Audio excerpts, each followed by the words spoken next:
Baiklah, Sotihotu Namo Buddhaya, selamat malam. Yang kami muliakan Biku Sangga, terkhususnya Bante Titanyano Mahatera. Yang kami hormati Samanera dan para Artasilani, Ibu Bapak, Saudara-saudari yang berbahagia di dalam Dhamma.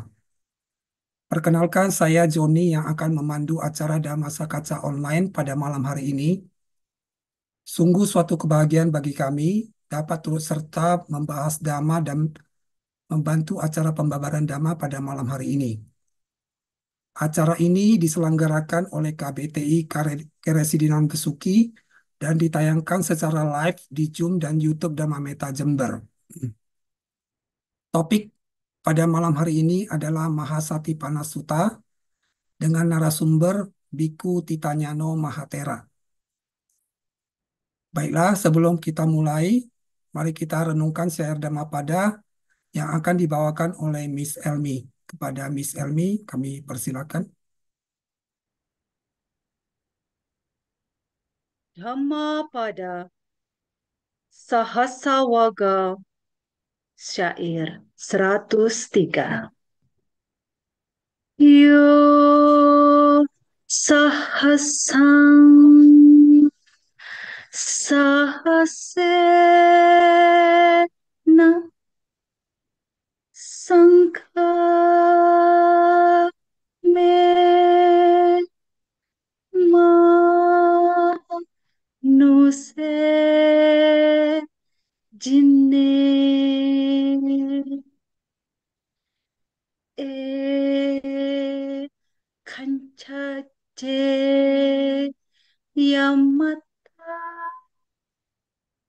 nang sawe sangga majutamo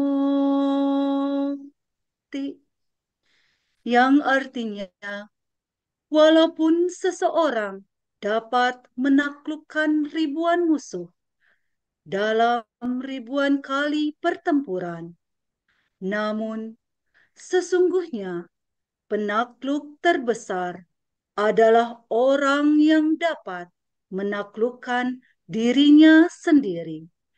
Sadu, sadu, sadu. Terima kasih kepada Miss Elmi atas Dhammapada yang dilantunkan dengan sangat baik.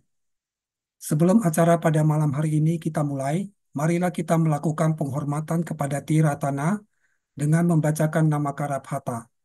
Dimohon kepada audiens untuk bersikap anjali. Arahang Sama Sambuddho Bhagawa Budang Bhagawantang Abiwademi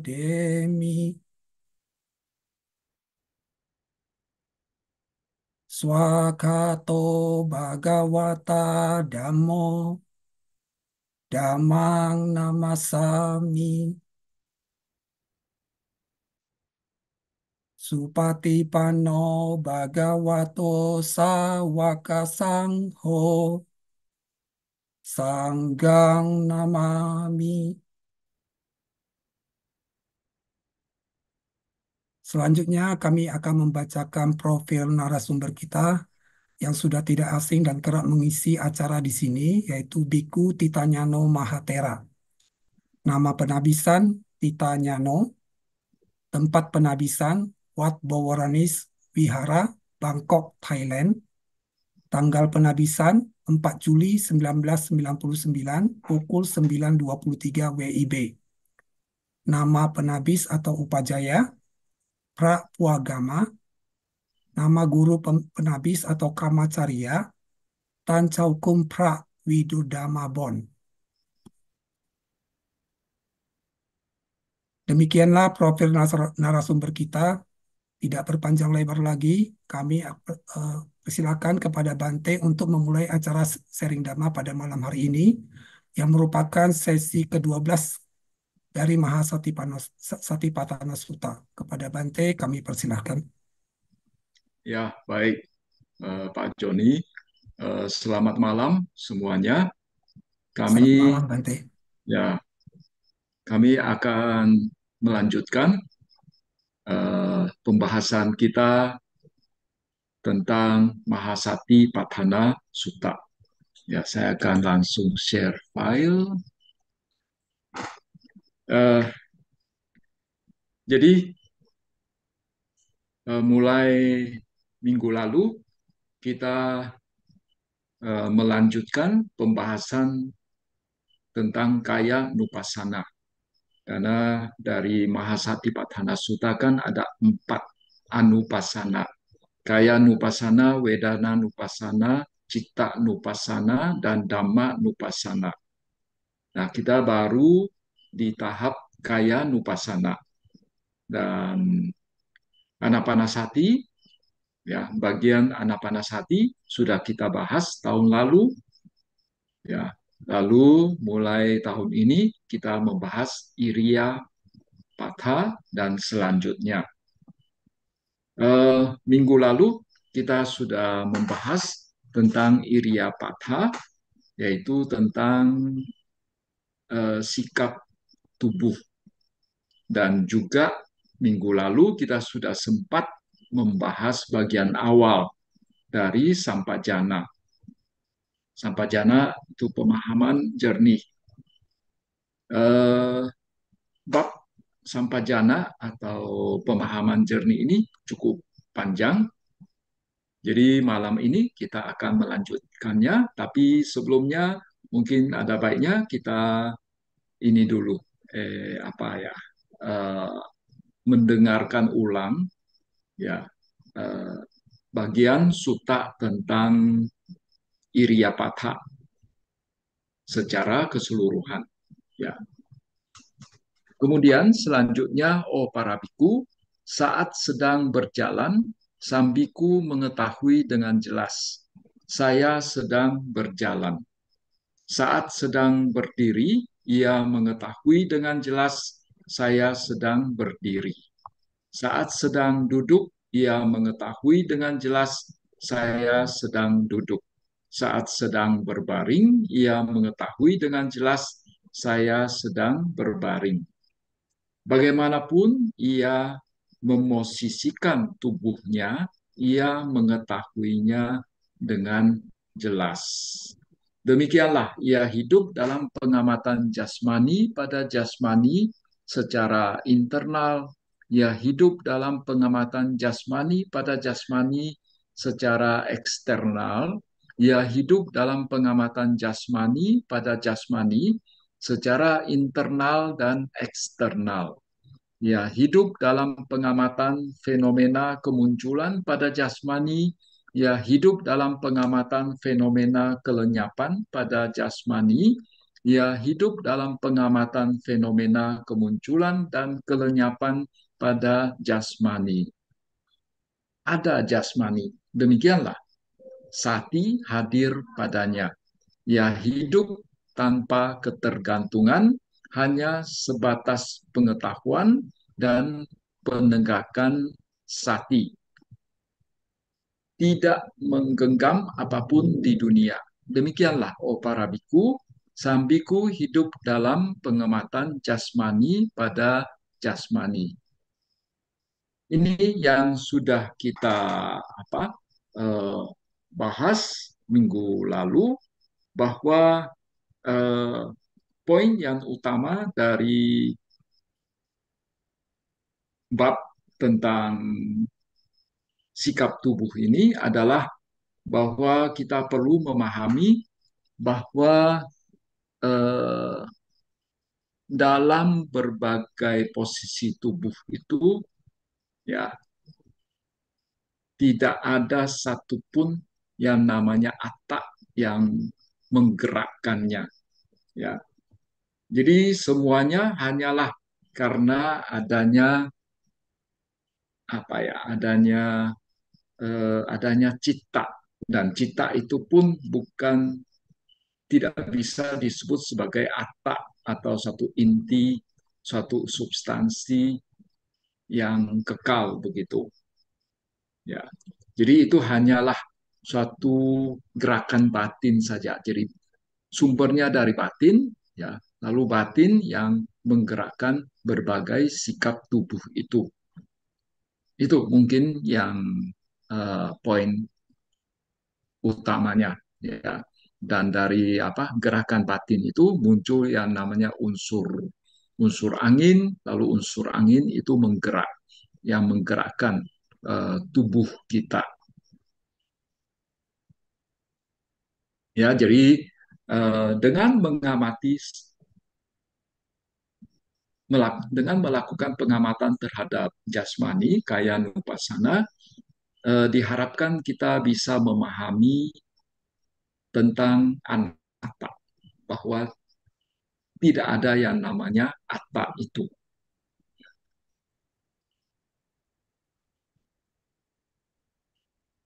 Kemudian bab berikut, ya, yang sudah kita bahas juga minggu lalu bagian awal, ya, yaitu pengamatan terhadap jasmani di bagian pemahaman jernih. Ya, kita akan baca selanjutnya. Kemudian selanjutnya, oh para biku, sang biku memahami dengan jernih saat sedang maju atau kembali atau mundur. Ia memiliki pemahaman jernih saat sedang memandang ke depan atau menengok ke arah lain. Ia memiliki pemahaman jernih saat menekuk atau merentangkan anggota tubuh. Ia memiliki pemahaman jernih saat sedang memegang jubah atau patak. Ia memiliki pemahaman jernih saat sedang makan, minum, mengunyah, atau mencicipi sesuatu. Ia memiliki pemahaman jernih saat sedang membuang air besar atau kecil. Ia memiliki pemahaman jernih saat sedang berjalan, berdiri, duduk, tidur, terjaga, berbicara, atau berdiam diri. Demikianlah ia hidup dalam pengamatan jasmani pada jasmani secara internal, ia hidup dalam pengamatan jasmani pada jasmani secara eksternal, ia hidup dalam pengamatan jasmani pada jasmani secara internal dan eksternal. Ya, hidup dalam pengamatan fenomena kemunculan pada jasmani, ya hidup dalam pengamatan fenomena kelenyapan pada jasmani. Ya, hidup dalam pengamatan fenomena kemunculan dan kelenyapan pada jasmani. Ada jasmani, demikianlah. Sati hadir padanya. Ya, hidup tanpa ketergantungan, hanya sebatas pengetahuan dan penegakan sati. Tidak menggenggami apapun di dunia. Demikianlah, oh para biku, sang biku hidup dalam pengamatan jasmani pada jasmani. Ya, ini pun bagian ini sudah kita bahas minggu lalu, ya, yaitu saat sedang maju atau kembali atau mundur. Ya, maju atau mundur di sini bisa pada saat kita sedang jalan atau pada saat sedang berdiri, pada saat sedang kita duduk atau pada saat kita sedang berbaring. Ya, bisa saja. Ya. Eh, kemudian eh, satu poin yang cukup penting di sini juga karena ini adalah bab tentang sampajana, yaitu pemahaman jernih, sehingga dikatakan ya pada saat dia sedang maju atau mundur, itu dia juga harus memiliki apa yang disebut sebagai pemahaman jernih atau sampajana. Dan sampajana di sini artinya dia mengetahui secara menyeluruh, ya, dia mengetahui secara mendalam dan dia mengetahui secara detail bagian per bagian. Ya, itu yang dimasukkan dengan sampajana. Kemudian ya kalau dari sudut pandang yang lain, sampajana ini bisa pula dibagi menjadi empat empat jenis atau empat aspek, yaitu eh, apa ya? Dia memiliki sampajana, pemahaman jernih terhadap tujuan, tujuan, eh, tujuan gerakan tertentu. Ya, entah itu dia melakukan sesuatu, dia mengetahui tujuannya secara jelas. Lalu setelah mengetahui tujuannya secara jelas, dia juga mengetahui apakah tindakan tersebut itu sesuai atau tidak sesuai. Kemudian setelah itu yang namanya gocara sampajannya itu adalah dia memiliki pemahaman yang jernih terhadap proses gerakan yang terjadi. Ya, itu disebut gocara sampajanya. Kemudian asamoha sampajanya adalah dia memiliki, ya, kalau yang ketiga tadi gocara, dia memahami prosesnya, ya, detail gerakannya. Tetapi dalam hal yang keempat, dia juga memahami sesuatu yang lebih dalam dari gerakan yang terjadi. Ya, jadi dalam hal ini berarti dia tidak memiliki moha, dia amoha, dia memiliki pemahaman yang lebih dalam terhadap apa yang terjadi. Mungkin ya ini akan lebih eh, akan tampak lebih jelas ketika nanti kita masuk ke yang lebih detail. Ya,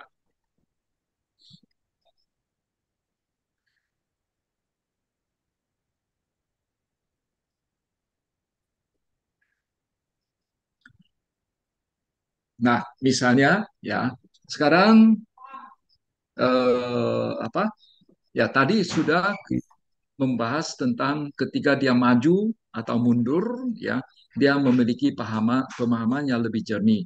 Misalnya dalam hal tujuan, misalnya dia maju, ya, dia pergi menuju ke sesuatu, misalnya dia pergi ke satu cetia. Oh, dia memiliki pemahaman yang sangat bagus tentang tujuannya. Tujuannya dia pergi ke Cetia untuk apa? Oh, dia mau memberikan penghormatan kepada Cetia. Dia mau memberikan penghormatan kepada Pratima Buddha.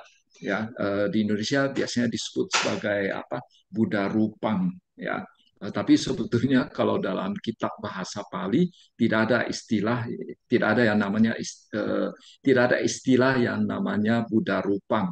Ya, yang ada itu sebetulnya Patima Buddha. Ya, Patima Buddha, Patima, Pratima. Kalau bahasa Sanskertanya, Pratima itu artinya image. Image itu bisa berupa gambar, bisa juga berupa patung. Ya, jadi apa? Ya, contohnya ya misalnya pergi ke Cetia, ya, apa? Lantas dia tahu tujuannya untuk apa. Lalu ketika walaupun dia pergi ke Cetia, dia juga harus memiliki pemahaman yang jernih, ya, dia harus memahami secara jelas. Walaupun tujuannya baik untuk memberikan penghormatan kepada Cetia, tapi kalau misalnya waktunya kurang sesuai, misalnya dia pergi ke Cetia pada saat di mana Cetianya lagi ramai sekali, banyak umat awam yang ke sana, ya, banyak wanita yang ke sana, bisa terjadi senggol-senggolan di sana, maka itu dikatakan itu tidak sesuai. Jadi dia harus juga memiliki pemahaman bahwa dia melakukan sesuatu itu sesuai atau tidak sesuai. Kemudian ya waktu waktu pergi ke sana pun ya itu dia di kitab komentar dikatakan kalau dia sebelumnya itu sudah punya satu objek meditasi tertentu, wah dia pergi ke sana dalam batinnya itu harus pegang terus objek tersebut. Misalnya objek dia itu adalah Anapanasati, maka dia waktu jalan pun perhatiannya ke Anapanasati, waktu apa dia sedang memberi penghormatan kepada Cetia pun dalam pikiran dia, dalam batinnya itu juga anapanasati. Ya, itu menurut penjelasan dari kitab komentar. Tapi ya, sebagaimana kita ketahui bahwa kitab komentar itu penulisnya adalah Bante Buddhaghosa sebagai penulis Wisuddhimagga juga. Jadi beliau dalam hal meditasi beliau sangat eh, melakukan pendekatan terhadap meditasi dengan cara yang lebih dekat dengan cara samatha vipassana samatha, ya. Tapi kalau bagi mereka yang pertama-tama lebih mengutamakan pendekatan secara vipassana, sebetulnya ya eh, apa eh, Gocara sampajanya itu tidak harus selalu dalam pikirannya itu punya satu objek meditasi tertentu. Objeknya yaitu adalah proses, ya, proses gerakan yang terjadi, proses yang terjadi pada batin maupun jasmani, dia tahu secara jelas, ya, itu boleh juga. Itu bisa juga disebut sebagai gocara sampajanya. Ya, ketika dia sedang jalan, misalnya dia mengetahui secara jelas apa yang terjadi pada batin maupun jasmaninya pada saat sedang jalan, itu pun bisa disebut sebagai gocara sampajanya. Ya, jadi dalam hal ini memang ada dua cara pendekatan. Ya. Kemudian juga asamoha sampajanya. Jadi misalnya ketika dia sedang eh, pergi ke dia sedang pergi ke Cetia, ya, dia sedang pergi ke Cetia dan waktu sedang jalan, ya dia memahami bahwa oh, kenapa saya bisa jalan? Oh, eh, apakah ini karena adanya atta dalam dirinya, ya, ada atta dalam dirinya yang menggerakkan tubuhnya sehingga bisa pergi ke cetia. Ya, tentu saja bukan.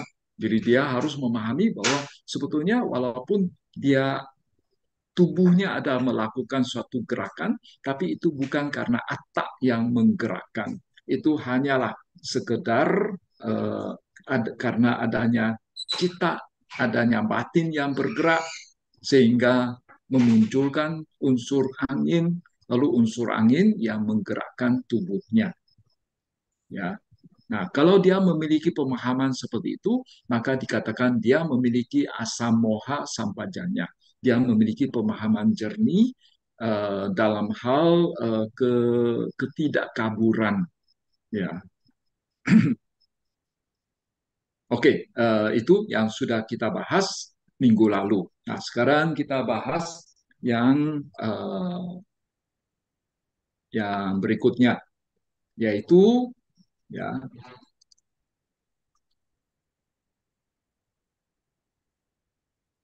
Ya, kemudian selanjutnya, oh para biku, sambiku memahami dengan jernih saat sedang maju atau kembali atau mundur. Ini sudah kita bahas.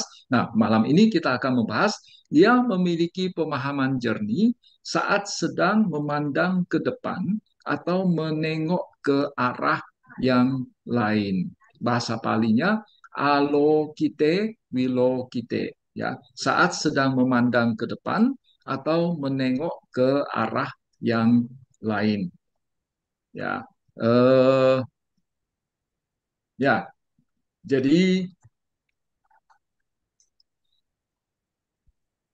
dalam dalam hal ini ya dikatakan bahwa salah satu contohnya adalah Bante Nanda. Kalau nggak salah Bante Nanda itu adalah saudara sepupunya Buddha Gautama. Jadi ada cerita tentang Bante Nanda karena Bante Nanda kan dikenal sebagai eh, sebagai salah satu Agga Sawaka, siswa yang sangat menonjol, ya. Kan ada yang namanya Mahasawaka, ada Agga Sawaka. Mahasawaka eh, eh ya, jadi kalau Agga Sawaka itu adalah ini ya, dua siswa utama yang paling menonjol yaitu Bante Sariputta dan Bante Moggallana. Lalu siswa yang lain yang menonjol juga ya itu misalnya Bante Ananda menonjol dalam hal ingatan. Nah, kalau Bante Nanda menonjol dalam hal indriya samwara, dalam pengendalian indriya. Nah, jadi ada cerita tentang Bante Nanda di dalam Anguttara Nikaya. Eh, saya membaca kutipannya. Ya. Bila, para biku, Bante, kalau Bante Nanda memandang ke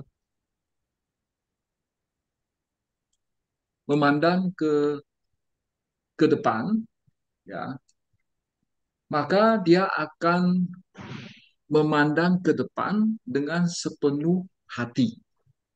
Ya, lalu ketika Bante Nanda memandang ke apa?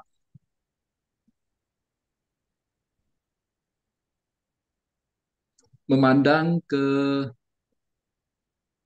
depan, ya, dalam batinnya tidak muncul abijja domanasa, tidak muncul loba dosa, pun tidak muncul moha, ya, tidak muncul hal-hal yang tidak baik, ya, ya, itulah yang disebut sebagai sampajana, ya. Apabila apa Bante Nanda melihat ke belakang, ke ke selatan, ke utara, ya, ke atas dan ke bawah pun demikian. Beliau memandang dengan sepenuh hati tanpa tanpa memberikan kesempatan munculnya loba dosa moha, ya.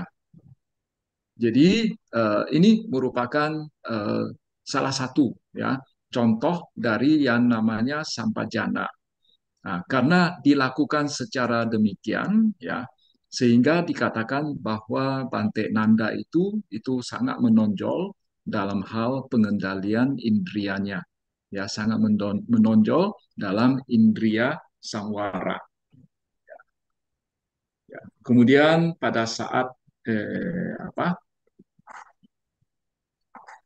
pada saat memandang ke depan, melihat ke arah yang lain, ketika seseorang uh, bisa, ya, bisa menyadari bahwa dia bisa memandang ke depan, ya, dia bisa memandang ke arah yang lain, itu bukan karena adanya atak, bukan karena adanya suatu inti yang melakukannya, tapi itu ya kembali lagi karena batinnya bergerak lalu muncul muncul unsur angin lalu unsur angin yang menggerakkannya, ya. Jadi dalam hal ini sama sekali tidak ada yang namanya atak. Apabila dia memiliki pemahaman seperti itu disebut sebagai itu disebut bahwa dia itu memiliki apa yang disebut sebagai asamoha sampajanya.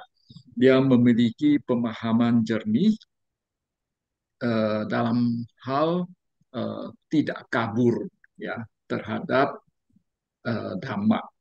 Ya.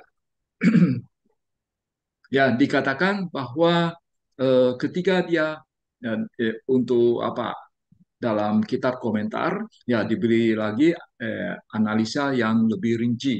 Misalnya ketika seseorang memandang sesuatu lalu kalau ditinjau secara aspek abhidhamma dikatakan awalnya ya citanya itu adalah berada dalam kondisi bawangga cita, ya. Lalu setelah bawangga cita muncul yang namanya awajana cita, yaitu batin yang mengarah eh, ya batin yang mengarah ke objeknya, ya. Itu yang namanya awajana cita. Lalu setelah mengarah ke objeknya lantas muncul kesadaran penglihatan. Lalu munculnya kesadaran penglihatan ya lantas muncul yang namanya sampaticana cita. Jadi batinnya mulai menangkap, ya, mulai menangkap objek tersebut. Kalau tadi kesadaran penglihatan bahwa dia mulai menyadari ada sesuatu, ya, ada sesuatu. Tapi sesuatu itu apa? Dia belum tahu.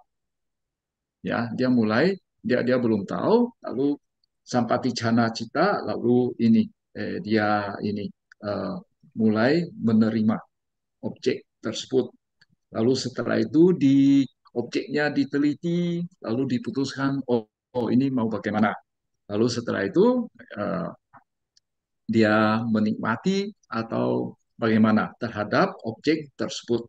Ya, jadi bagi yang pernah belajar Abhidhamma, ya mungkin sangat mengetahui tentang proses yang terjadi tersebut. Ya, jadi biasanya itu di dalam Abhidhamma diberikan satu perumpamaan. Jadi ketika seseorang berada dalam bawangga cita, ibaratnya itu seseorang yang sedang tertidur di bawah uh, pohon mangga, ya. Nah, itu bawangga cita. Lalu ketika itu ada buah mangga jatuh, ya, jatuh dari pohon, ada suara. Lalu orang ini dia mulai terbangun, ya, dia mulai terbangun, ya. Itu yang disebut sebagai calana, ya. Batinnya mulai bergerak. Nah, dia terbangun, lalu dia gosok-gosok mata, ya. Dia gosok-gosok mata, lalu dia mengarahkan, ya, pandangannya ke tempat suara berasal. Ya, itu yang namanya awajana. Awajana cita. Lalu setelah mengarahkan pandangannya ke arah suara, lalu dia mulai melihat ada mangga di sana. Ya, ada mangga yang jatuh. Lalu setelah itu dia pergi ambil mangganya, dia ambil mangganya, lalu mangganya diteliti, ya, ya. Kalau mengambil mangganya itu sampak icana cita, lalu ketika dia meneliti mangganya bagus atau tidak, ya, lalu itu namanya santirana cita. Lalu setelah dia meneliti, dia putuskan ini mau makan atau tidak makan. Nah, itu yang namanya wattapana cita. Ya. Lalu setelah itu dia mulai menikmati mangganya, itu yang namanya jawana cita. Ya.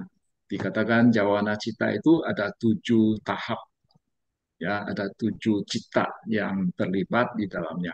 Ya, ini hanya sekilas saja, ya, tentang pemahaman Abhidhamma terhadap proses penglihatan. Ya, jadi sekali lagi, ya, karena kitab komentar terhadap Mahasatipatthana Sutta ini ditulis oleh Bante Buddhaghosa. Jadi beliau dalam hal analisis itu juga seringkali menggunakan eh, pendekatan secara abhidhamma. Ya, oke, itu eh, tentang apa memandang ke depan atau menengok ke arah yang lain. Sekarang kita masuk ke kalimat berikut. Ia memiliki pemahaman jernih saat menekuk atau merentangkan anggota tubuh. Ya, bahasa palinya saminjite pasarite. Ya, saat menekuk atau merentangkan anggota tubuh. Ya, eh, jadi pada saat merentangkan anggota tubuh, ya, merentangkan anggota tubuh atau saat saat menekuk anggota tubuh, ya, tujuannya itu supaya tidak muncul perasaan yang tidak menyenangkan. Jadi kalau misalnya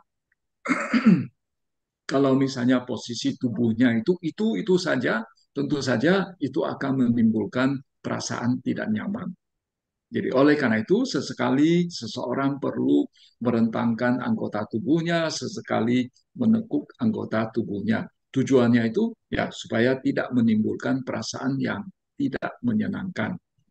Kemudian dengan ya tidak munculnya perasaan yang tidak menyenangkan sehingga batinnya bisa berada dalam apa keadaan samadhi sehingga dia bisa meditasi lebih baik sehingga dia bisa mencapai kondisi yang lebih tinggi ya. Kemudian ya itu adalah jadi dia memiliki pemahaman seperti ini bahwa tujuan dia merentangkan dan menekuk anggota tubuh, tujuannya itu supaya tidak menimbulkan perasaan yang tidak nyaman, sehingga tujuannya adalah supaya perasaan nyaman tidak memiliki kesempatan untuk muncul. Nah, kalau dia memiliki pemahaman seperti ini, tujuan dia melakukan seperti itu, maka dikatakan dia memiliki apa yang disebut sebagai sattha sampajanya.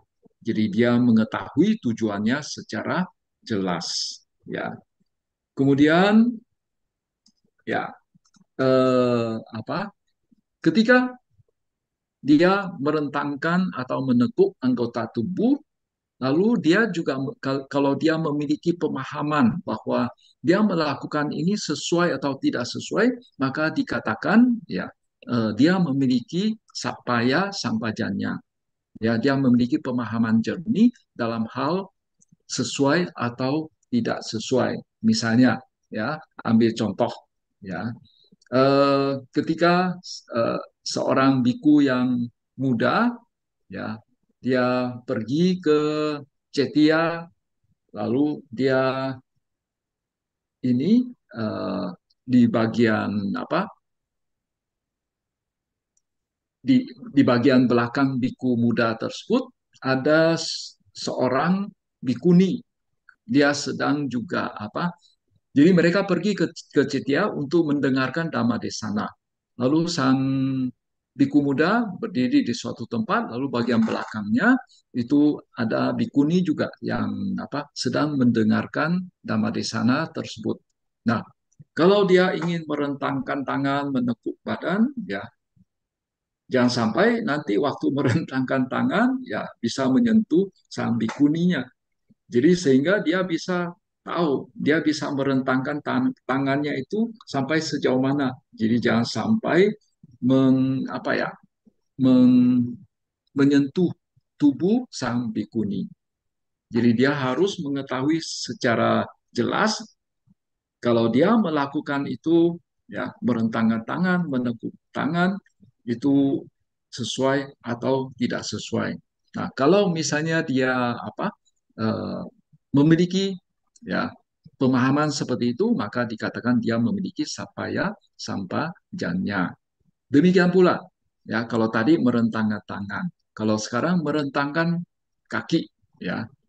Jadi kakinya misalnya dia berdiri dekat suatu gundukan tanah ya, dia juga harus punya pemahaman bahwa ketika saya merentangkan kaki, jangan sampai nanti kena gundukan tanah itu. Karena kalau gundukan tanah itu adalah suatu apa ya sarang semut, ya bisa nanti di apa kaki saya digigit oleh semut atau dalam sarang semut itu ada ular misalnya.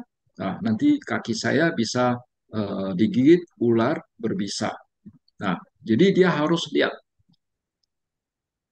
tindakan yang dia lakukan itu sesuai atau tidak sesuai. Nah, itu yang disebut sebagai sapaya sampajanya. Ya, eh, dia memiliki pemahaman jernih terhadap dalam hal dia memiliki pemahaman jernih dalam hal sesuai atau tidak sesuai. Ya, kemudian contoh dari ini, eh, contoh yang lain lagi.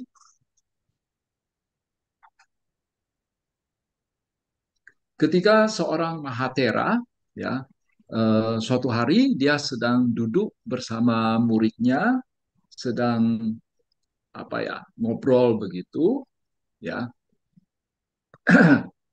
sedang ngobrol, ya, lantas eh, Bantenya itu sambil berbicara, sambil ini menggerakkan tangannya secara cepat-cepat. Tapi ketika bantenya setelah bantenya menggerakkan tangannya secara cepat, lantas bantenya itu segera lalu mengembalikan tangannya ke tempat semula. Ya, lalu muridnya bertanya, Bante, kenapa Bante dengan begitu cepatnya menggerakkan tangan Bante lalu kembalikan lagi tangannya ke tempat semula. Lalu ya Bante apa yang gurunya itu Bante Mahathiranya yang mengatakan bahwa walaupun saya menggerakkan tangan saya secara cepat, tapi saya ini selalu menyadari apa yang terjadi sehingga itu tidak masalah. Nah, menurut cerita ya Bante Mahathira ini ya walaupun dia menggerakkan tangannya dengan cepat, tapi karena dia selalu menyadari apa yang terjadi sehingga itu dia tetap memiliki pemahaman jernih. Nah, itu yang disebut sebagai gocara sampajanya. Ya, jadi dia memiliki pemahaman yang jernih terhadap detail proses yang terjadi. Ya, jadi yang namanya latihan satipatthana itu tidak harus ketika kita melakukan suatu gerakan itu harus dilakukan secara sangat lambat, ya. Walaupun dilakukan secara cepat, ya, tapi yang penting kita tahu detailnya, maka itu tidak masalah. Nah, kemudian kembali lagi yang tentang asamoha sampajanya. Jadi apa? Eh, Apabila dia memiliki pemahaman bahwa saat menekuk, saat merentangkan tangan, merentangkan kaki, ya tidak ada yang namanya atta, itu hanya sekedar apa? Munculnya cita, lalu dari munculnya cita, lalu muncul unsur angin yang menggerakkan tubuhnya. Jadi itu hanya suatu proses, ya, suatu proses saja. Nah, kalau dia memiliki pemahaman seperti itu, dikatakan dia memiliki pemahaman jernih dalam hal ketidakkaburan asamoha sampajanya.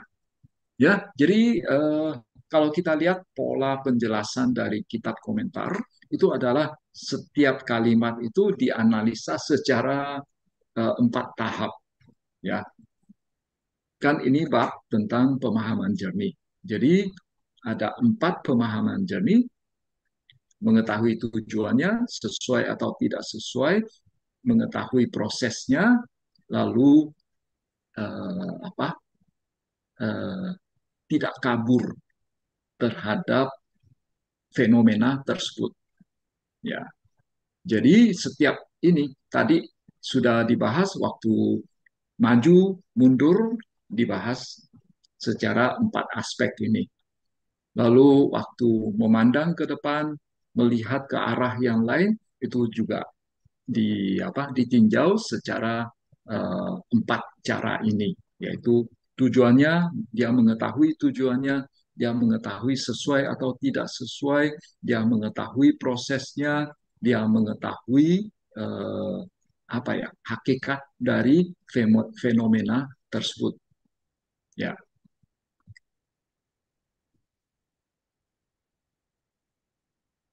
ya, itu tentang ini.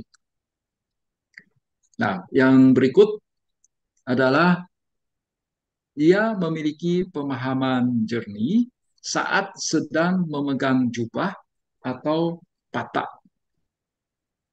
Ya. Jadi,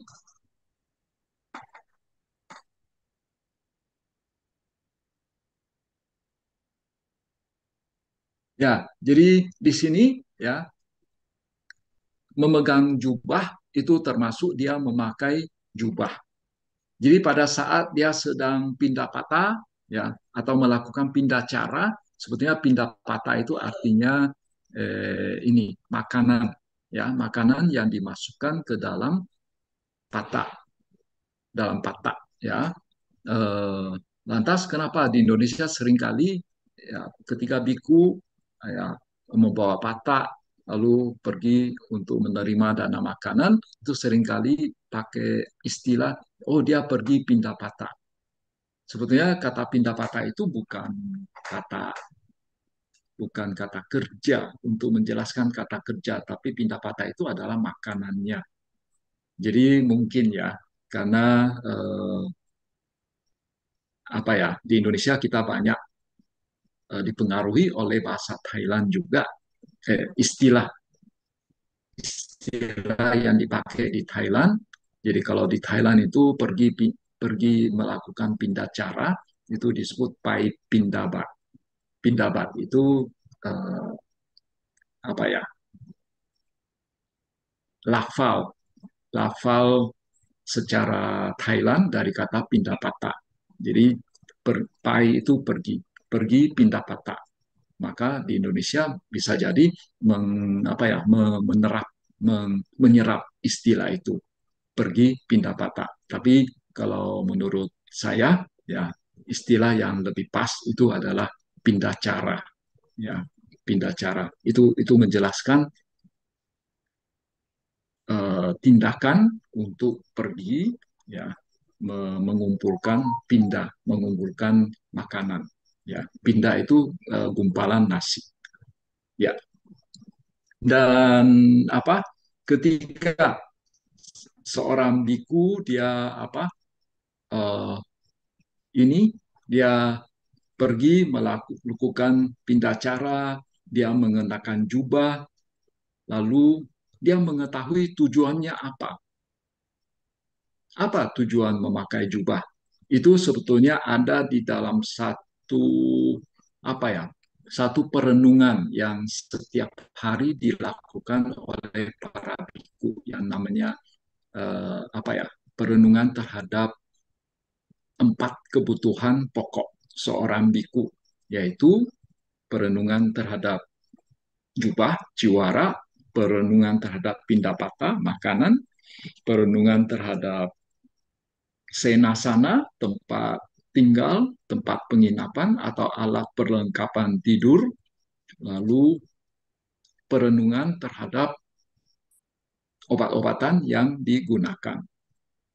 Jadi perenungan terhadap jubah misalnya bahwa saya memakai jubah hanya sekedar untuk menahan apa, dingin, menahan panas, menahan gangguan dari gigitan nyamuk, lalat, serangga lainnya, dan juga untuk tujuan uh, ini menutupi bagian yang harus ditutupi, menutupi alat kemaluan. Ya, jadi dia pakai jubah dengan tujuan seperti itu. Nah, kalau seorang biku dalam hal memakai jubah, dia memiliki pemahaman seperti itu, maka dikatakan dia memiliki pemahaman jernih terhadap tujuan saat tak sampai janya. Ya.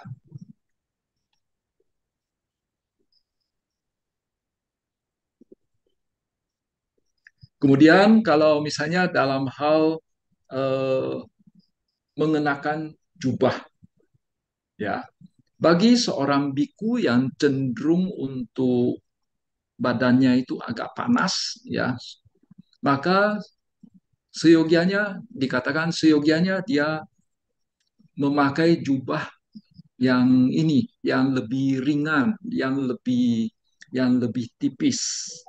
Atau bagi seorang biku yang badannya agak lemah, maka dia tidak, sebaiknya dia jangan pakai jubah yang berat, ya, jubah yang kainnya tebal itu akan membuat dia lebih cepat capek, ya.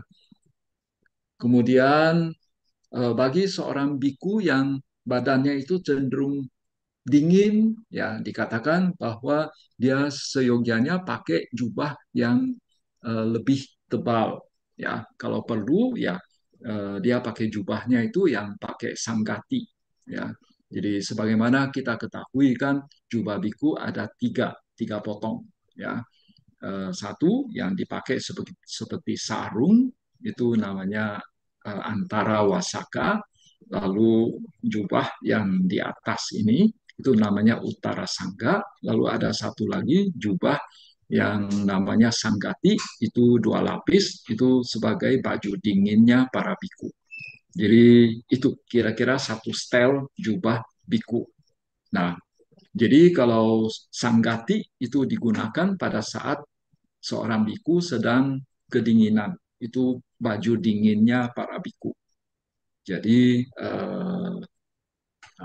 di kitab komentar dikatakan kalau badan seorang biku cenderung dingin, maka dia seyogianya pakai jubah yang uh, ini. Seyogianya dia pakai jubah yang dua lapis. Jadi dalam hal memakai jubah, dia juga harus memiliki pemahaman yang jernih tentang apakah ini sesuai atau tidak sesuai.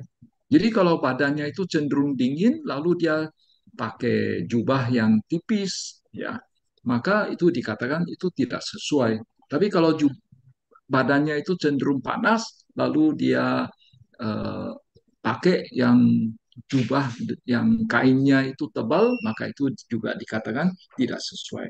Nah, jadi kalau misalnya dia tahu sesuai atau tidak sesuai, maka dikatakan dia memiliki apa yang disebut sebagai sapaya sampajanya. Dia memiliki pemahaman jernih dalam hal sesuai atau tidak sesuai. Ya. Kemudian eh,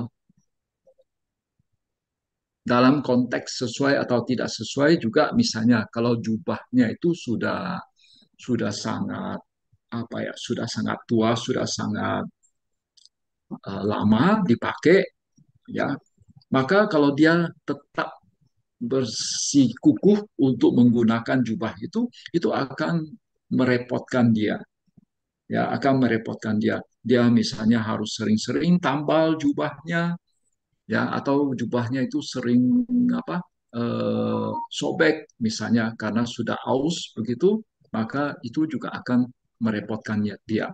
Jadi kalau kalau dalam hal seperti itu ya dia harus ganti jubah yang baru. Tentu saja kalau dia ada jubah yang baru. Nah, jadi kalau dia eh, misalnya ya dia tetap bersikukuh pada ini menggunakan jubah yang tua misalnya ya berarti dia tidak memahami sesuai atau tidak sesuai dia tidak memiliki apa yang disebut sebagai pemahaman jernih terhadap sesuai atau tidak sesuai. Kemudian dalam hal jubah yang bagus misalnya ya jubah yang bagus yang sangat mahal misalnya ya jadi dia juga ini harus memahami kalau dia pakai jubah yang mahal, maka itu bisa mengundang para pencuri, ya, bisa membuat dirinya menjadi tidak aman, dia bisa dirampok, bahkan dia bisa sangat riskan, dia dalam kondisi yang sangat riskan untuk dirampok bahkan dibunuh oleh para perampok. Ya, jadi mungkin ada yang merasa heran ya, kenapa jubah biku itu ya harus kotak-kotak ya. Kenapa harus kotak-kotak? Di masyarakat biasanya cerita yang beredar adalah oh karena Sang Buddha melihat ya ada petak sawah di Magadha lantas Sang Buddha mengatakan bahwa oh jubah biku dibuat menjadi kotak-kotak seperti sawah pola sawah di Magadha. Tapi kalau kita lihat di Pali Pitaka sebetulnya ceritanya itu gini. Jadi awalnya ya Sang Buddha belum membuat peraturan bahwa jubah biku itu harus kotak-kotak, boleh polos. Tapi waktu itu ada sejumlah biku karena jubahnya itu kain jubah biku kan itu berupa kain, ya kain yang tidak dijahit, hanya dijahit pinggir saja, ya.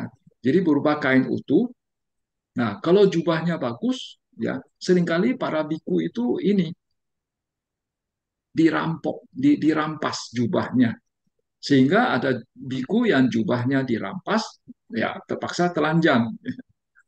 Lalu Sang Buddha belakangan membuat peraturan, ya karena banyaknya kasus dirampoknya para biku, sehingga Sang Buddha membuat peraturan, walaupun seorang biku dia dapat kain jubah secara utuh, ya tetap kain tersebut harus dipotong-potong, ya kecil-kecil, lalu dirangkai kembali menjadi sebuah jubah. Ya, repot-repot demikian, ya tujuannya itu supaya nanti ini kalaupun nanti kain jubahnya itu dirampok, maka kainnya itu sudah jatuh nilainya, sudah tidak begitu berharga lagi dibandingkan kalau kainnya itu masih utuh. Jadi itu sebetulnya tujuan utama dari peraturan bahwa biku harus memakai jubah kotak-kotak. Ya, tapi belakangan ya awalnya Sang Buddha mengharuskan yang satu set tiga tiga jubah biku itu ticiwara itu semuanya harus kotak-kotak. Tapi belakangan peraturan ini dilonggarkan bahwa dari tiga set itu yang penting ada satu set saja yang kotak-kotak, yang lainnya tidak perlu kotak-kotak, itu pun tidak masalah. Tapi kalau mau tiga tiga set ticiwara itu tiga jubah itu dalam bentuk kotak-kotak itu pun apa boleh, ya itu pun boleh. Ya, jadi kalau jadi seorang biku, dia juga harus memiliki pemahaman bahwa kalau dia pakai jubah seperti ini sesuai atau tidak sesuai. Ya, jadi misalnya jubah yang tua, oh tidak sesuai karena itu merepotkan. Nanti itu sering ditambah.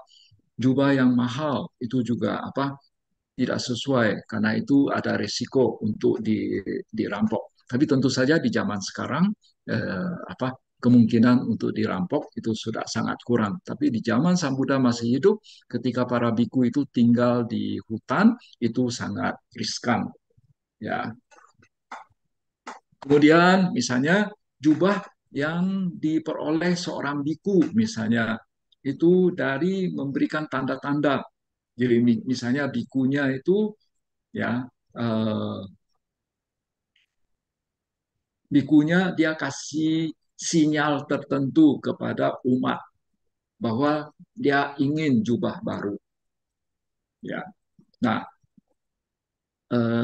jadi peraturannya sebetulnya seorang biku kalau dia masih punya jubah secara utuh, ya dia sebetulnya tidak boleh minta jubah kepada umat awam kecuali jubahnya itu dirampok, hilang atau apa, nah, baru boleh minta ke umat.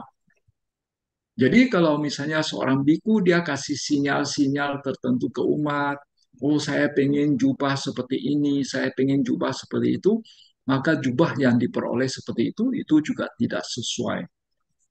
Ya, jadi seorang biku apabila dia memiliki pemahaman yang jernih tentang eh, cara perolehan jubahnya itu sesuai atau tidak sesuai, maka dikatakan dia memiliki apa yang disebut sebagai sapaya sampajanya. Ya. Kemudian ketika memegang patah, ketika memakai jubah, dia mengetahui prosesnya secara jelas. Ya. Nah itu juga dikatakan gocara sampajanya. Menurut kita komentar, kalau dia memegang objek meditasinya pada saat sedang memakai jubah, pada saat sedang pada saat memegang patah, maka itu juga disebut sebagai gocara sampajanya. Kemudian ketika dia ini dia memiliki pemahaman bahwa tidak ada yang namanya atta ketika dia memegang patah, ketika dia memakai jubah, Nah, itu juga dikatakan dia memiliki apa yang disebut sebagai ini apa asamoha sampajanya. Ya. Jadi dia memiliki pemahaman bahwa pataknya itu tidak itu hanya benda mati, ya dia tidak mempunyai batin. Jadi eh, lantas ya kenapa sampai seseorang bisa memegang patak? Ya karena adanya batin, lalu batinnya menghasilkan ini unsur angin, lalu dari apa unsur angin yang menggerakkan tubuhnya sehingga dia bisa pegang patak, bisa memakai jubah. Ya, itu yang eh, bagian tentang ini asamoha sampajanya.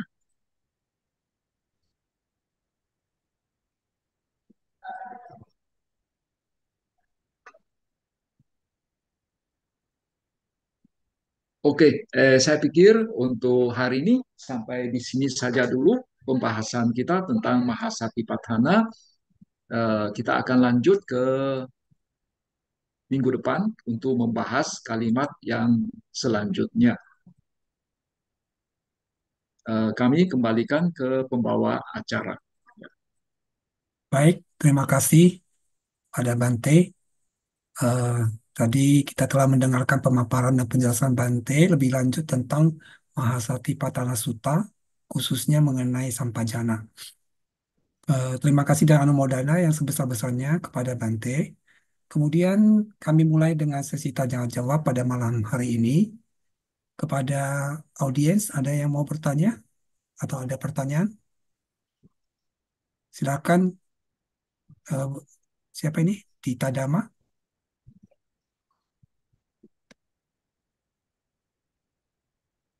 Ya, Bapak Dita Dama, silakan. Eh, Unmute dulu.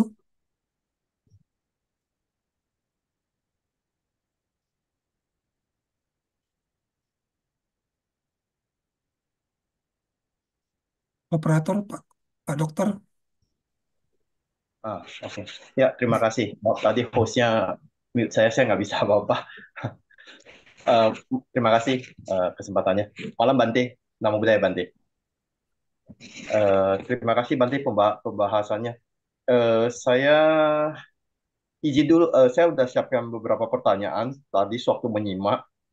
Eh, Pertanyaan pertama Bante, berkenaan yang ini kan Sati Sampajana. Nah, jadi sebelumnya ya kita hanya taunya ya Sati, Sati, Sati aja gitu, Eling. Nah, tapi sekarang eh, idealnya jika bisa sampai melatih mencapai Sati Sampajana. Nah, jadi kalau misalnya dalam proses belajar dan mempraktekannya, misalnya kan ada Sataka, Sapaya, Gocara, Asal Moha. Seseorang hanya mampu sampai tahapan Sataka aja. Nah, apakah itu sudah termasuk ia berlatih Sati Sampajana? Nah, atau berlatih Sati Sampajana itu harus memenuhi kriteria empat-empat itu, Bante. Jadi ada Sataka, Sataya, Gocara, Asal Moha. Itu pertanyaan pertama. Eh, atau Bante mau jawab dulu atau bagaimana? Ya, Eh, saya jawab dulu ya. Saya jawab baik. dulu. Eh, Kalau menurut saya, ya tentu saja untuk tahap awal kita tidak mungkin ya kita tidak mungkin bisa memiliki empat jenis sampajanya itu sekaligus ya bisa jadi ya mungkin yang kenyataannya itu di lapangan adalah bahwa seseorang memiliki sampajanya itu secara bertahap mungkin awalnya hanya saat hakka ya lalu setelah dia latihan sekian lama dia memiliki pemahaman itu sesuai atau tidak sesuai lalu setelah itu ya dia memiliki pemahaman yang lebih baik lagi dalam hal pengetahuan terhadap detail-detailnya awalnya dia mungkin hanya mengetahui secara kasar saja ya proses yang terjadi lalu lama-lama ya semakin detail dia apa yang dia apa tangkap begitu ya yang dia sadari yang dia ketahui begitu Jadi kalau menurut saya ya itu sepertinya dalam apa ya, dalam dunia nyata itu adalah secara bertahap. Secara bertahap, di sini Bante juga tergantung pada eh, sad, eh, tergantung pada berkembangnya sada dan panya kan Bante dalam hal ini Ya, kan. Enggak ya, ya, kalau hanya begitu-begitu aja ya, ya begitu-begitu aja ya Bante. Tapi setelah berjalan waktu selalu dipraktekkan, dilatih berulang-ulang kan lama-lama makin detail, detail, detail ya. Maksud Bante begitu ya ya, Bante. ya, Oke. ya. Ini Bante, saya sebenarnya topik ini sudah lama yang saya pertanyaan ini selalu menggantung. Mohon diberikan izin Bante. Contoh, izin dia dua contoh ya Bante. Kalau saya menggunakan formula 4 yang tadi, Sataka, Sapaya, Gocara, Asal Moha ini, eh, jadi misalnya kalau untuk meditasi, saya langsung tahu, oh apa tujuannya sih saya meditasi? Oh misalnya saya untuk berupaya untuk berlatih sekarang untuk mengikis lomba dosa moha untuk mengakhiri duka samsara. Nah, itu tujuan. Boleh nggak, Berarti? Gitu. Boleh ya? Hmm, Oke, hmm, misalnya contoh aja. Terus kalau sapaya, sesuai atau tidak sesuai. Nah, pada saat itu saya meditasi, saya tahu, oh, apakah objek yang saya pakai itu cocok atau tidak dengan saya. Oke lah, memang relatif ya cocoknya ya. hmm, Mungkin karena keterbatasan waktu, keterbatasan pengetahuan atau bagaimana. Kalau pada saat itu dia hanya tahu anapanasati, oke pakai anapanasati. hmm, Tapi kalau hmm. misalnya kebetulan dia bertemu para bijaksana lainnya, mendapat pengetahuan hal-hal aspek lain dan dicoba dan dia mendapatkan satu pemahaman bahwa oh ada misalnya Abu Danusati atau Meta atau bagaimana. Ternyata itu membawakan eh, hal yang lebih apa? Dia tahu lebih batinnya itu dia tahu itu lebih cocok untuk nggak apa-apa ya batin. Jadi itu Hmm. meditasi itu jadi kita perlu tahu oh cocok atau tidak ya. Tapi memang relatif ya hal gini tergantung kondisi dan apakah sudah mengetahuinya manfaatnya dan hal ini. Ya berarti ya begini kan Ya, tujuan. ya, sesuai atau tidak sesuai bisa juga dalam hal misalnya tempatnya, waktunya sesuai atau tidak, ya, posisi meditasinya sesuai atau tidak, gitu. Ya, misalnya ini kakinya sedang sakit, kakinya sedang luka misalnya, tapi dia memaksakan untuk duduk bersila begitu. Nah, berarti itu tidak sesuai. Ya, itu mungkin salah satunya. Ya, Apa ya? Oke. Kalau aspek bagian gocara Bante, nah ini kan mengetahui detail prosedurnya. Jadi kalau untuk meditasi, jadi tahu bagaimana mungkin pertama-tama datang menenangkan menenangkan apa kondisi badannya yang masih belum begitu siap ya, perlahan-lahan ditenangkan dulu. Ada begitu mungkin nggak Bante? Maksudnya gocara atau ada juga aspek saya pernah membaca katanya gocara itu adalah menjaga indria samwaranya. Jadi pas lagi meditasi itu dijaga. Jadi kalau ada suara, ada bau-bauan, kira misalnya minyak angin atau gimana, atau ada suara itu bicara. Nah itu termasuk gocara nggak berarti dalam hal ini? Yang saya ya, tanya dari tadi. waktu ke waktu dia tahu apa yang terjadi. Oh, Dari waktu ke waktu dia tahu apa yang terjadi, itu yang namanya gocara sampajanya. dia Jadi tahu ibaratnya itu seekor sapi, ya, gocara kan itu ini tapi apa, eh, sapi tempat yang penjelajahan, benar-benar tempat penjelajahan sapi, ya. Jadi ketika sapinya itu masuk ke lapangan rumput, dia tahu prosesnya, dia jalan satu langkah demi satu langkah, dia tahu di depannya ada rumput apa, ya. Itu yang disebut sebagai gocara sampajanya. ini. Oke. Eh, Terus yang kalau untuk yang asal moha kan memang katanya sangat detail ya Banti. Ini dalam hal ini harus tahu tentang tidak adanya ata, tidak adanya itu. Nah, Ya, kalau orang hanya sampai batasan oke, misalnya meditasi lah. Ini hanyalah satu proses saja. Itu pun anicca, dukkha, anatta. Nah, ini termasuk asal moha nggak? Pertanyaan saya. Atau ya, ini bisa juga termasuk asamoha. Ya, bisa ya? jadi eh, asamoha kalau menurut saya ya, itu dari keempat sampajanya itu yang paling apa ya, tingkat kesulitannya paling tinggi. Karena itu betul-betul memiliki pengetahuan secara mendalam Hmm. terhadap berbagai fenomena yang kita tangkap, yang kita sadari begitu, yang kita ini, ya, yang Hmm. kita alami, ya. Kalau menurut saya memang itu harus secara bertahap pemahaman kita, ya.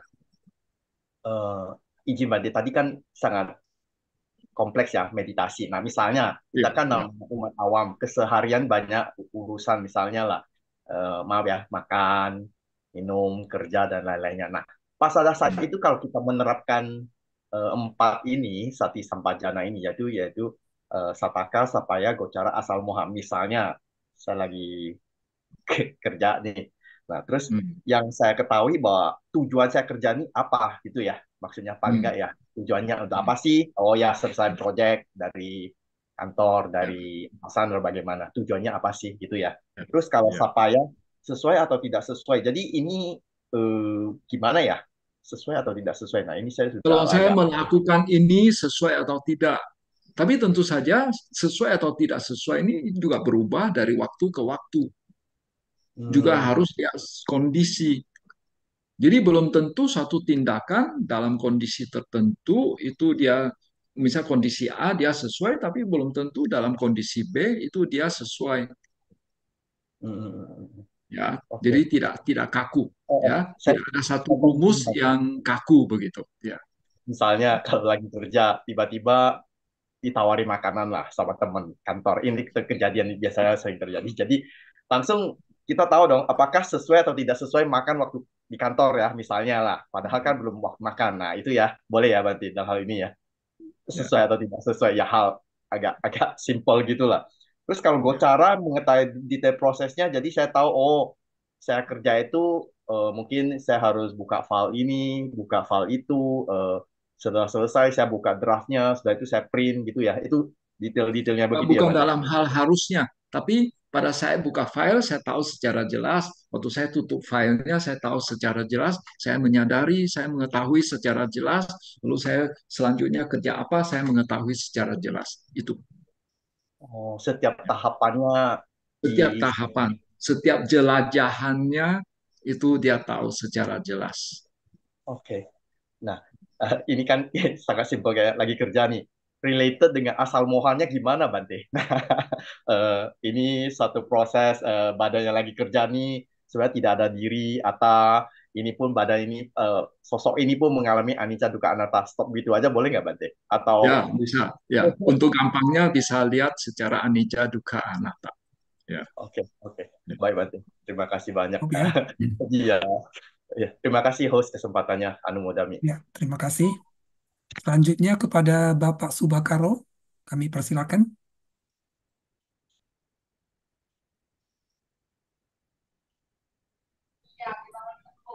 Ya, nama budaya Bante.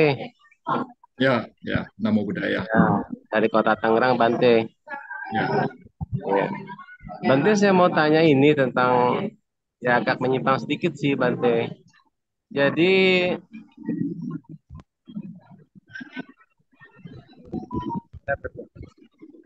ada pesawat Bante. Ada suara pesawat dulu Bante lewat Bante. Dekat Dari bandara sini malu tidak Bante. kedengaran kok. Dari sini tidak kedengaran. Lanjut aja, nggak apa-apa. Begini Bante. Hmm. Uh, di Suta di Abhidhamma saya pernah lihat Bante. Saya pernah dengar juga dan pernah saya lihat tulisannya.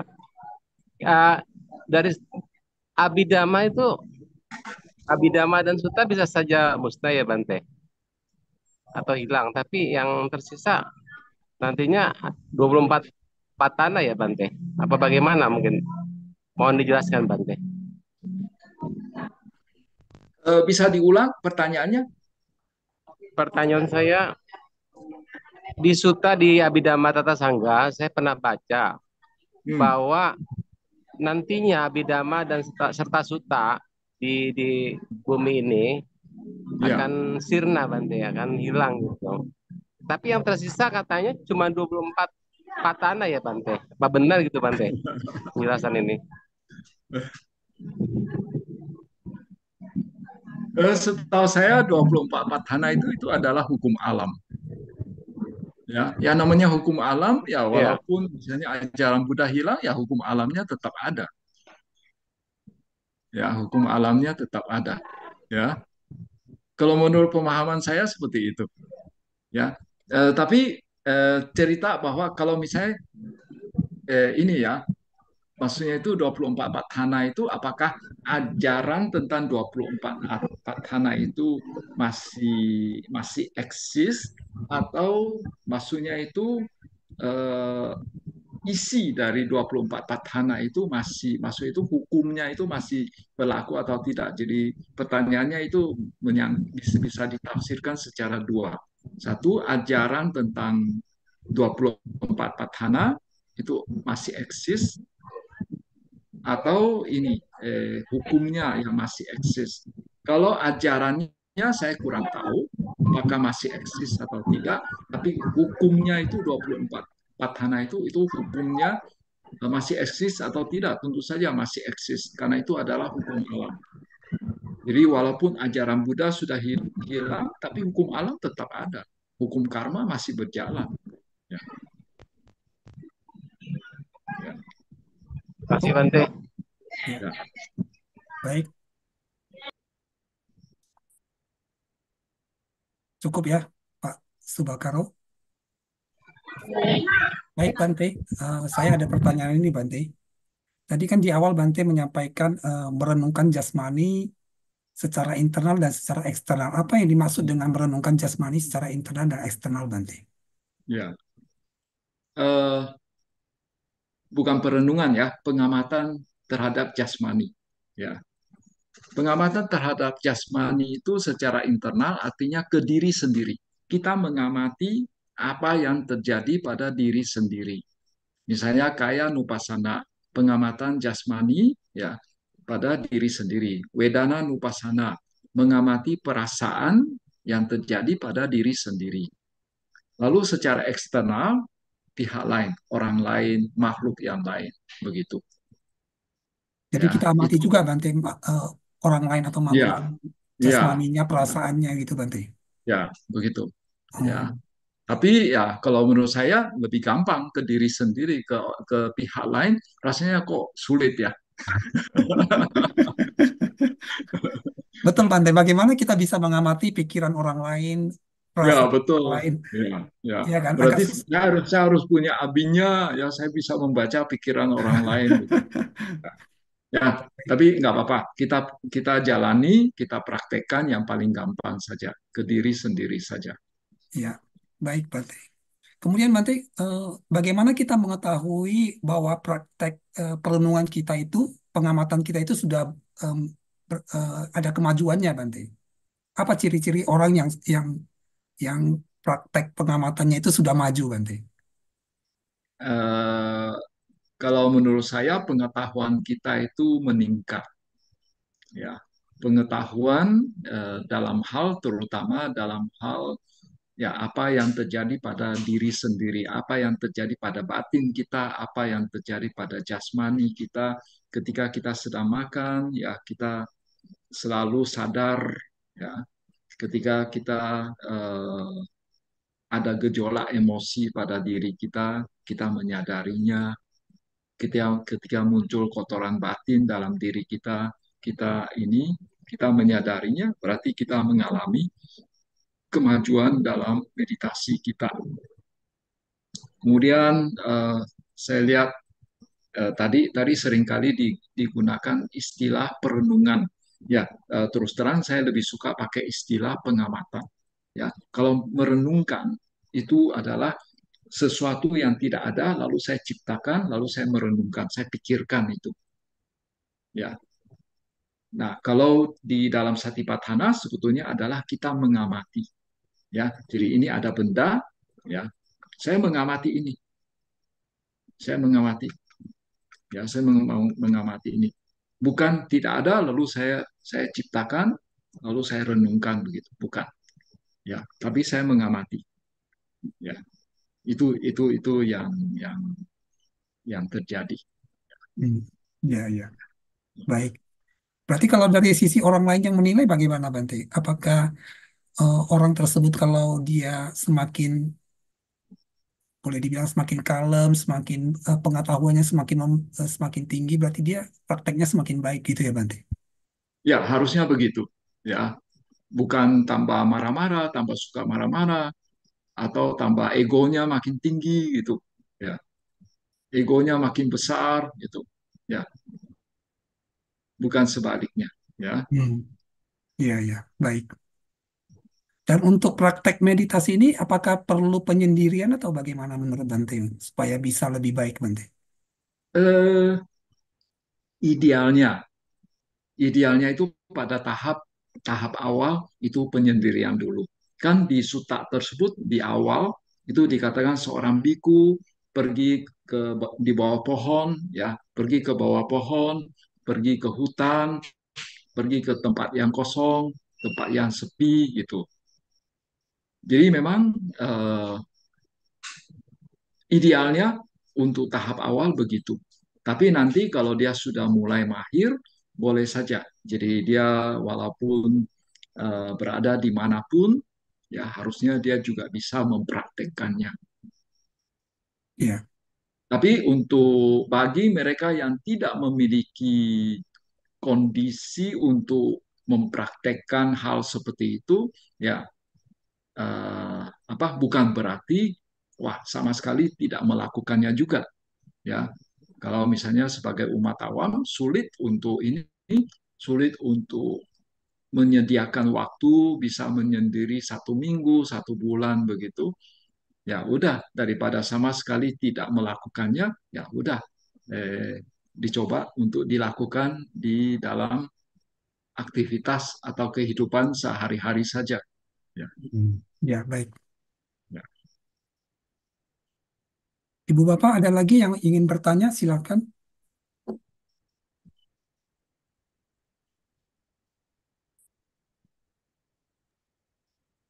Eh, Ya, kalau oh, ya, emang terima kasih host. Izin ya sambil nunggu saya nanya dulu. Bante, perkenaan ini Bante yang tadi Bante tentang perenungan terhadap 4 kebutuhan ya. Jiwara, Pindapatang, Senasanang, Gilana Pacaya. ya, Itu kalau yang dari kata, saya ingat ini ada waktu itu namanya Tankani Pacawekana Patang itu sebenarnya literal translasinya apa ya artinya? tangkanika, Ah, tangkanika pada saat itu.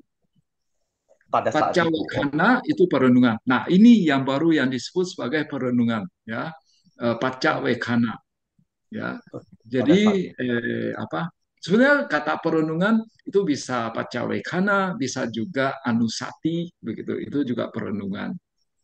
oh, Jadi Tangkanika Pacawekana itu adalah perenungan pada saat itu juga. Maksudnya itu pada saat kita jubah, kita merenungkan pada saat kita pakai jubah itu. Pada saat kita sedang makan, kita ini merenungkan pada saat kita sedang makan itu.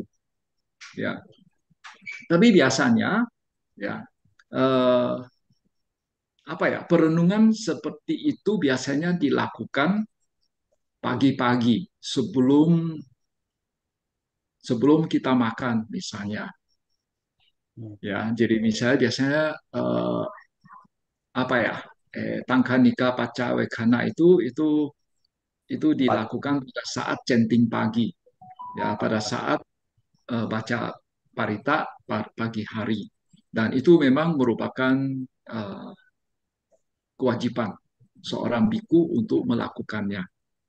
Kan kita tahu ada 4 parisudi, ya, patimoka, ya, eh, parisudi dalam hal patimoka, dalam hal indria samwara, ya, dalam ini juga dalam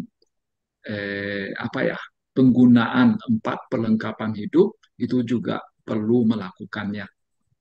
Jadi ya memang dewasa ini cukup sering ya kita lihat ketika biku sebelum makan misalnya biasanya baca ini Patisangka Yoniso Pindapatang gitu.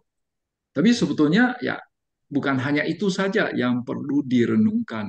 Bukan hanya Pindah Patang saja yang perlu direnungkan. Sebetulnya tiga yang lainnya pun perlu direnungkan. Ciwara, ya, Senasana, sama Besaja. Harusnya lengkap, empat. Bukan hanya satu saja. Dan apa? Ya, apa? Kebiasaan para biku selama ini saya lihat kalau di luar negeri ya, itu yaitu ya sebelum makan waktu chanting pagi itu dilakukan. Nah, tadi kata Bante, Tankani Pacawekana Patang kan perenungan pada saat itu. Dari kata Tankani Pacawekana Patang ya. Maaf, Ya, tangkanika, tangkanika itu berarti saat oke. itu. Ya. Tankani pada saat itu. Kanika, kanika itu momen. At Oh, that moment. Kanika. Ya, ya, Tang ya. itu, tang itu that. Ya, jadi at that moment. Tang to at. Oke. At That, tang itu that. that. Oke. Kanika moment ya. Oke. Kalau Ya, itu Bante kan ada juga yang gini. Kalau nggak sempat katanya masih bisa lagi malamnya nyusul kan ya ada malam malam kan ada ya namanya saya lupa apa namanya. eh, Pacawekana juga. masih dibaca Tankani Pacawekana juga kayaknya, tapi bacanya kan agak beda kan Bade. Kalau yang pagi-pagi Sepertinya pagi judulnya berbeda. beda ya. Oke, cuma Ya, nanti lihat. Tapi ya. bacanya kan kalau yang itu kan yang awalnya kan Pati Sangka. Terus yang kalau yang malam itu kalau sudah lewat Ya, kalau sudah Ajamaya. ya Ajamaya apa Cawe Ya, Kitwa. jadi Ajamaya hari ini ya saya tidak melakukan perenungan, tapi seyogianya saya harusnya merenungkan seperti ini begitu. Kira-kira Oh, artinya begitu. Oh, tadi saya lupa, saya tidak melakukannya. Saya sekarang harus merenungkan seperti itu. Jadi itu ibaratnya itu apa ya, menambal, menambal yang sudah yang tidak dilakukan tadi. Ya, oke, oke. Jadi membayar kembali, membayar kembali. Ya. eh, tanda kutip membayar itu kembalikan kata Bata Banti membayar. Maaf ini pertanyaan mungkin agak agak kritis, tapi ada sih katanya mungkin juga di Suta saya pernah baca itu bahwa astaga maaf ya Banti sebentar sebentar saya matikan alarm. Bahwa seorang biku itu sebenarnya haruslah berupaya berlatih karena tanda kutip apa di kita komentar ya, sebenarnya masih berhutang kepada para maaf ya para umat awam dikatakan demikian. Saya nggak tahu ini di Suta sempat saya baca ada di kita komentar dan dikatakan bahwa seseorang biku hanya terbebas dari hutang tersebut jika sudah mencapai kesucian arahanta kalau nggak salah. Nah, apakah ini dari kita komentar atau Suta atau bagaimana Bante dalam hal ini ya? Eh, ya ini hanya diskusi di dalam ini aja ya, tidak kemana-mana. Ya. Bagaimana Bante? Eh, ya mungkin eh, ada aspek ininya positif sama negatifnya. Dari satu aspek bahwa kalau dia apa sejenis utang begitu ya membuat bikunya itu tidak menyia-nyiakan hidupnya, ya Hmm. tidak menyia-nyiakan sokongan dari umat yang diberikan kepadanya. Tapi dari satu aspek yang lain lagi, jangan sampai adanya apa ya adanya wacana utang seperti ini membuat seseorang itu menjadi takut jadi biku.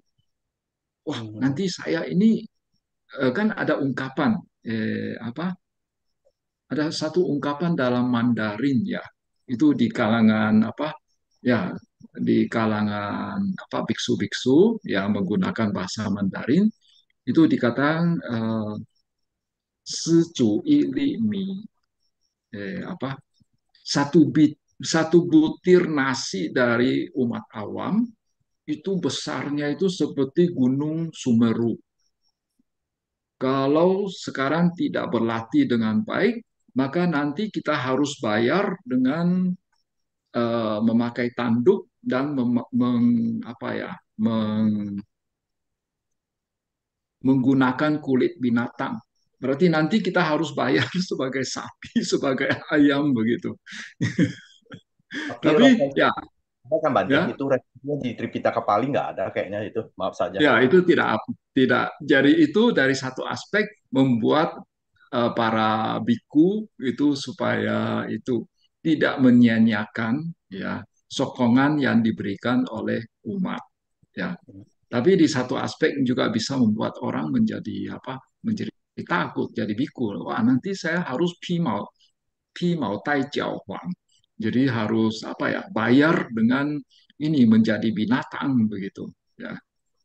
Enggak lah Bante, itu kan kalau bayarnya, kalau maaf ya, kalau bikunya sudah benar-benar didukung umat banyak, tapi menyia-nyiakan kesempatan berlatihnya dan maaf ya, berpura-pura itu loh yang agak di Anguttara Nikaya 772 itu loh. Nah itu ya, itu kamu terima sendiri, maaf saja ya bahasanya ya.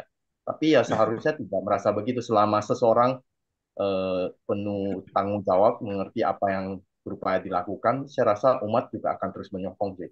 Maaf ya, ngomong direct aja gitu. Jadi ya jangan takut lah, justru berbahagialah bagi yang seperti mereka yang mau berlatih. Terima kasih banyak Banti kesempatannya bertanya. Anu Modani. Ya, baik.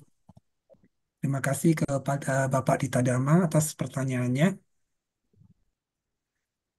Menurut Bante, dari 4 perenungan tadi, mana yang lebih penting, Bante? Tunggu, yang mana dulu? Yang pemahaman jernih, sampajana, Bukan, atau yang menurut saya, anupasana? kan menurut saya tadi ada eh, apa perenungan jasmani, vedana, Oh, ah, semuanya penting. semuanya penting. Semuanya penting, tapi dari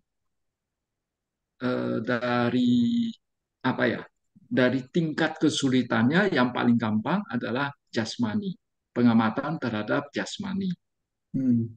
Lalu yang berikut itu baru perasaan, wedana, dan batin. Lalu tingkat kesulitan yang paling tinggi itu dhamma nupasana. Ya, dhamma nupasana misalnya melihat empat empat Arya Satya, empat kebenaran Arya itu tidak gampang. Kemudian juga salah satu dhamma nupasana itu adalah 7 bojangga, 7 faktor pencerahan. Ya, apa terutama bagi pemula ya biasanya belum punya piti dengan suka mau diamati bagaimana tidak bisa. Jadi yang mungkin bagi pemula yang bisa dipraktekkan hanya kaya nupasana, wedana nupasana, sama cita nupasana. Dhamma nupasana mungkin untuk sementara ya tidak usah dulu dilakukan. Kalau menurut pendapat saya itu begitu. Ya. Hmm. Dan Nupasana ini kan Bante menghabiskan banyak waktu gitu ya, Bante. Eh, Menurut Bante cukup Eh, banyak menghabiskan waktu gitu ya. Menurut butuh Bante, butuh butuh butuh waktu untuk bisa untuk sampai bisa mempraktekannya secara iya, penuh. Dhamma nupasana. iya, Kalau kaya nupasana bisa sekarang juga dilakukan, ya, lebih gampang. lebih gampang. Ya, Jadi kalau dhamma kalau sulit. ya, menurut Bante kalau untuk anak-anak cocoknya yang mana supaya anak-anak bisa tertarik melakukan perenungan ini, Bante? Anak-anak mungkin tidak kita apa tidak sebut latihan satipatthana karena mungkin itu bagi anak-anak itu masih agak sulit. Dari pengalaman saya mengajarkan meditasi ke anak-anak, anak-anak SD, SMP, SMA begitu, itu eh, apa?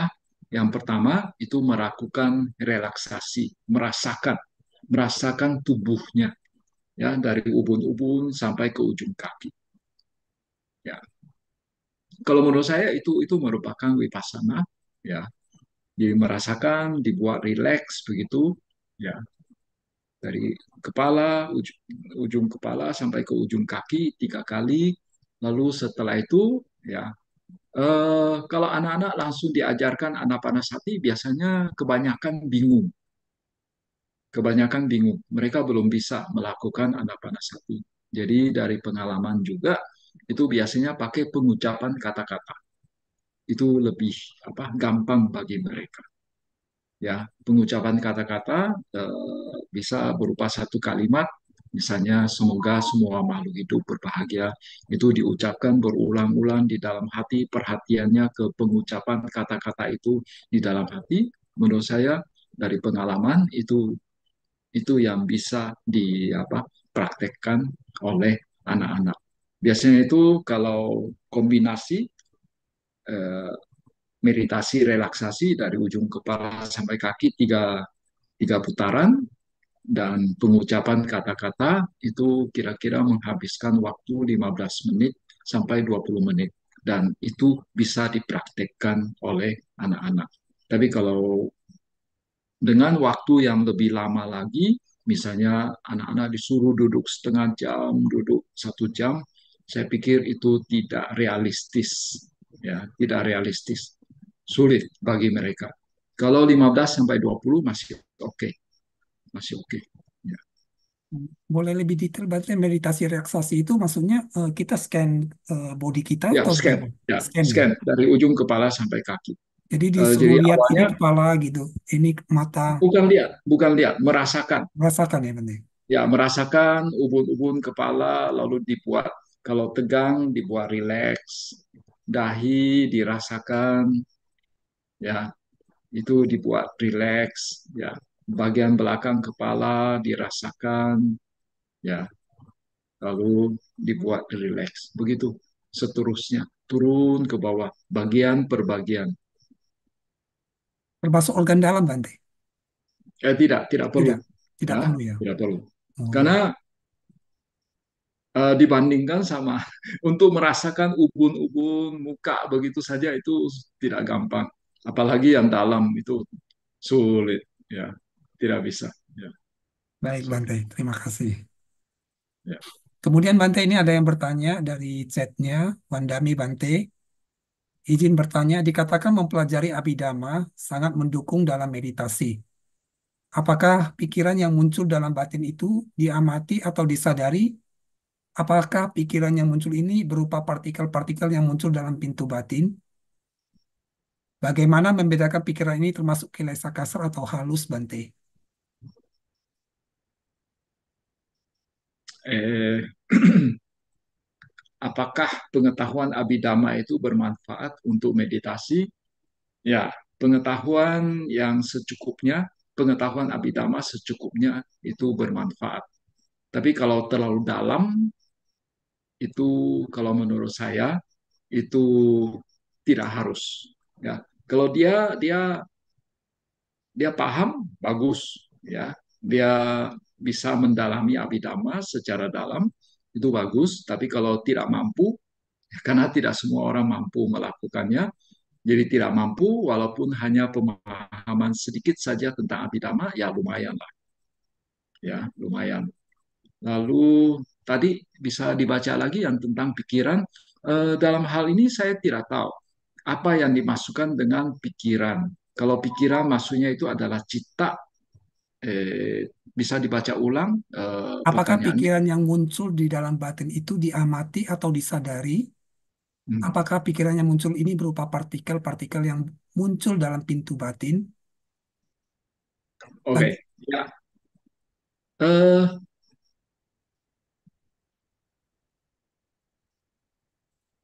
apakah pikiran yang muncul dalam batin itu disadari atau bagaimana? diamati ya. Diamati, ya. Pikiran yang muncul itu diamati. Eh, pikiran di sini ya pemahaman saya terhadap yang namanya pikiran itu adalah thinking atau thought. Ketika diamati, biasanya pikiran itu berhenti. Tapi pikiran dalam hal ini bukan cita ya. Jangan bukan cita ya. Cita itu kesadaran. Jadi pikiran sama cita itu beda ya. Pikiran dan kesadaran, cita itu consciousness. Consciousness itu kesadaran sama pikiran berbeda. Pikiran itu ketika kita berpikir ya. Jadi untuk membedakan pikiran dan kesadaran kita tinggal ubah menjadi kata kerja saja. Saya memikirkan sesuatu dan saya menyadari sesuatu. Itu dua hal yang berbeda. Jadi pikiran itu ketika dalam batin muncul pikiran, Ya, entah itu lamunan, merencanakan sesuatu, omong-omong dalam hati itu pikiran. Itu bisa berhenti ketika kita menyadarinya. Tapi yang namanya kesadaran, selama kita hidup, itu kesadaran itu tetap ada. Nah, lalu yang apa? Cita-cita yang ada di dalam abidama pada dasarnya itu seperti tadi dijelaskan bawangga cita, awak jana cita, lalu apalagi sampati cana cita itu biasanya itu sulit untuk sulit untuk diamati, sulit untuk disadari. Ya, itu hanya mereka yang meditasinya sudah sangat dalam baru bisa menyadarinya. Bagi pemula atau bagi yang menengah begitu, itu masih sulit untuk mengamatinya. Tidak bisa, ya, tidak bisa. Jadi paling ya eh, ini yang kita ikuti saja, yang ada seperti yang ada di dalam Satipatthana. Ketika muncul kotoran batin, muncul kemarahan, kita menyadarinya. Jadi tidak perlu sampai ke yang sangat detail-detail punya. Ya, baik. Kira-kira begitu jawabannya. Ya, Ya. Baik, pertanyaan selanjutnya dari Bapak Herman, kami persilahkan. Ya, makasih. Sudah bisa terdengar, Bapak Joni? Ya, bisa, Pak. Oh iya, Silakan. makasih. Selamat malam, Ya, Pos Tamu Budaya. Selamat malam, Bante. Tamu Budaya, ya, Bante. ya. Saya umat awam dari Tangerang. Saya ingin bertanya tentang meditasi, Bante. Yang sehari-hari saya lakukan dalam puja bakti, saya melakukan meditasi anapanasati, mengamati pernapasan, Bante. Hmm, Dan yang tadi Bante terangkan, sepertinya itu yang sepengetahuan saya eh, meditasi vipassana ya Bante ya. hmm. Eh, jadi apakah umat awam seperti saya ini boleh melakukan meditasi vipassana Bante? Dah. Tentu saja boleh. ah Terus apakah untuk melakukan meditasi vipassana itu harus ada ketentuan-ketentuan persyaratan yang harus dilakukan oleh umat Bante, semacam permohonan berapa 8 sila atau berapa gitu Bante. Gitu Bante. Terima kasih Bante sama budaya. Ya, Vipassana bisa dilakukan oleh siapa saja. Ya, memang idealnya dia mengetahui bagaimana cara melakukan vipassana itu. Ya, latihan satipatthana juga termasuk kategori latihan vipassana. Dan apa? eh, untuk bisa melakukan vipassana atau latihan satipatthana tidak harus menjalankan atas sila. Ya, jadi hanya dengan 5 sila saja itu sudah bisa mempraktekannya. Jadi memang biasanya di dalam retret, ya, di dalam retret itu orang menjalankan 8 sila. Ya, eh, tapi kalau dalam sehari-hari gitu kan harusnya kita juga bisa mempraktekkan vipassana dalam kehidupan sehari-hari. Ya, jadi tidak perlu menjalankan 8 sila. Memang kalau misalnya kita bisa menjalankan 8 sila akan lebih baik. Tapi kalau tidak pun itu tidak masalah. Ya, Ya, cukup Pak makasih Herman. Bante. Cukup, ya, makasih Bante. Ya, ya, Makasih. baik. Silakan. Saya kira cukup pada malam hari ini, Bante. ya, ya. Ya. Sebelum kita tutup acara Dhamma Kaca Online pada malam hari ini, kami persilakan kepada Bante untuk memberikan closing statement-nya, inti atau kesimpulan yang dapat kita ambil dari pembahasan pada malam hari ini. Ya, ya. Tadi kita sudah melanjutkan pembahasan tentang Satipatthana Sutta. Ya, hari ini kita sudah membahas tentang eh, apa ya? Saat kita memandang ke depan, kita memandang ke arah lain, ya, kita menyadari ya apa yang terjadi, kita memiliki pemahaman yang jernih tentang tujuan kita melakukannya, sesuai atau tidak sesuai, ya, proses yang terjadi kita tahu detailnya, lalu kita memiliki pemahaman yang lebih dalam terhadap fenomena yang terjadi. Kemudian tadi juga kita sudah membahas tentang merentangkan tangan, menekuk tangan, merentangkan kaki, menekuk kaki, ya, dan ya, kita akan lanjut pada minggu depan, ya. Itu saja. Baik, Bante. Ya. Selanjutnya, marilah kita melakukan persembahan jasa kebajikan yang telah kita lakukan pada malam hari ini dengan membacakan Parita Patidana yang akan dipimpin oleh Bante Titanyano Mahatera. Kepada Bante, kami persilakan. Ya, hari ini kita sudah melakukan sejumlah perbuatan baik, mendengarkan pembabaran sutta, lalu juga melakukan Dhamma Sakacca, ya, diskusi Dhamma, itu dikatakan menghasilkan jasa kebajikan. Sekarang jasa-jasa kebajikan ini kita juga limpahkan ke sanak famili yang sudah meninggal, ke mereka-mereka yang memiliki hubungan karma dengan kita, malu-malu yang berada di sekitar sini, ya, malu-malu yang berada di sekitar tempat tinggal, tempat kerja, tempat usaha kita. Semoga mereka juga turut bergembira atas pencapaian yang telah kita dapatkan.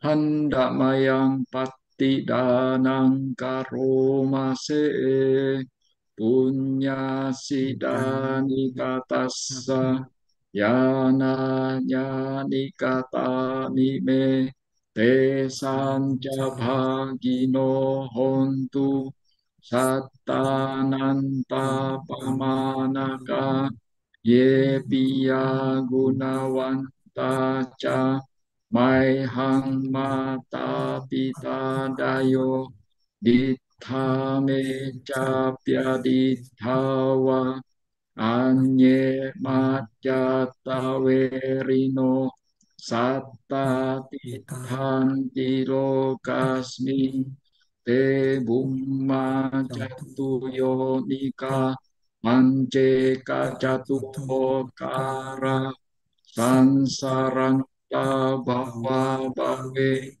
nyatang ye pati danam me anumodantu te sayang ye cimang pajananti dewa desang diwe nyayu maya dinana punyanang anumodana hetuna Sabe sata sada hontu awera sukha jiwino kema padanca papontu desa sasi jatang subha sadu sadu sadu.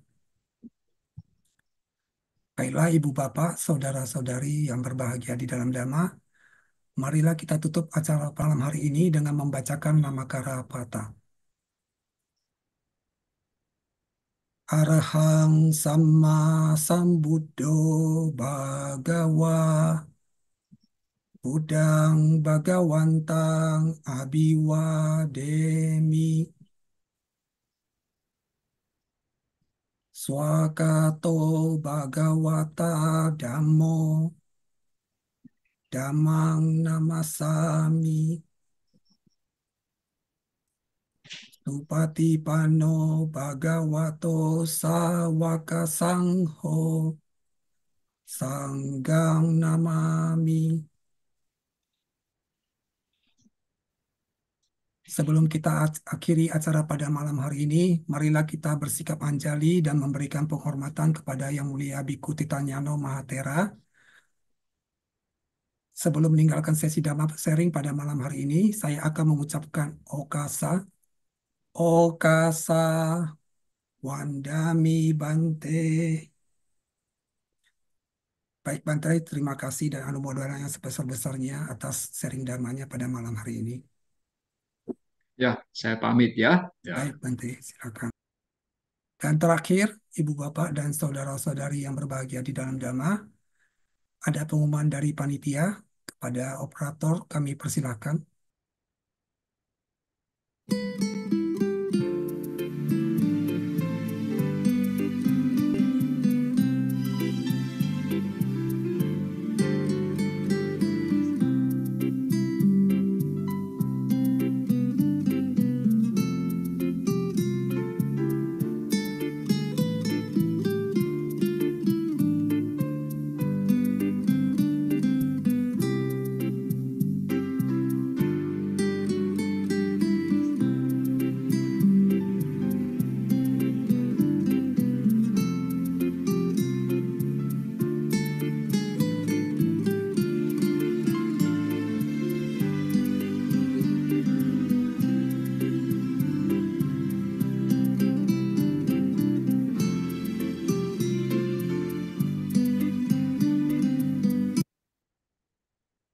Demikianlah Ibu Bapak, saudara-saudari yang berbahagia di dalam Dhamma, rangkaian acara pada malam hari ini. Kami mohon maaf bila ada kesalahan baik disengaja ataupun tidak disengaja. Tidak lupa kami juga berterima kasih kepada donatur dan panitia yang bertugas yang telah mendukung terlaksananya acara pada malam hari ini. Kami selaku moderator mohon pamit. Sotihotu, selamat malam, Namo Buddhaya.